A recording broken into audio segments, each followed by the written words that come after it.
9 və 9-dama. Qədimdə bir çox xalqlarda, o cümlədən türklərdə 9 rəqəmi müqəddəs rəqəm hesab edilirdi.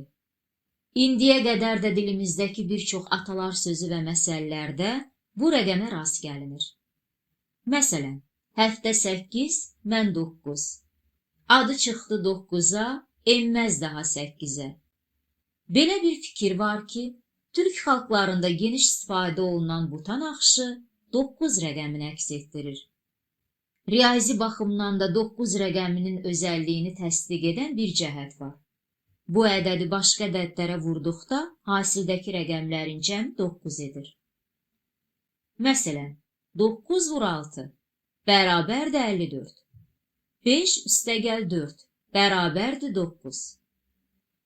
Qədim türk xalqlarında 9-dama deyilən bir adət olub. Həmin adətə görə hörmətli adamlara bəxşiş veriləndə hər hədiyyədən 9 ədəd olmalıydı.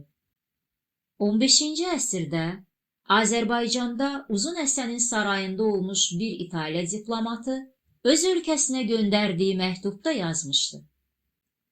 Bu şöhrətli hökümdarın yanına Tatar xanının səfiri gəlmişdi. Hədiyyə olaraq hökümdara 9 qılınc, 9 xəncər, 9 yəhər və 9 xəz dəri gətirmişdi. Şirvanşahlar dövlətinin başçısı 1. İbrahimlə bağlı bir rəvayət də 9-dama adətindən xəbər verir.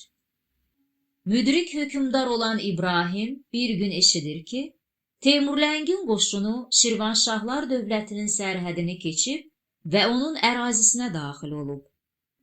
O, çoxlu bəxşiş götürüb Teymurləngi qarşılamağa gedir. İbrahim hər hədiyyədən 9 ədəd götürür.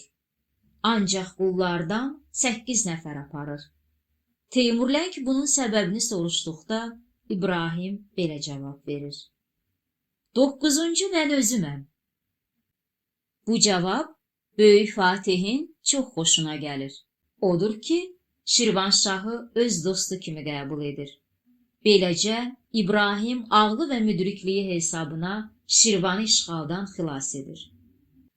Zaman keçdikcə 9-dama adəti öz əhəmiyyətini itirdi. Artıq bir çoxları hədiyyə verərkən bu adətə əməl etmirdilər. Beləliklə 9-luq gəlmə ifadəsi yarandı. Hal-hazırda bu ifadə kimisə aldatmaq, yalan danışmaq, kələk gəlmək, hiylə işlətmək mənasında işlənir. Rəqəmlərlə bağlı bir çox ifadələr xalqımızın tarixindən, adət-ənənələrindən, eləcə də dilimizin zənginliyindən xəbər verir.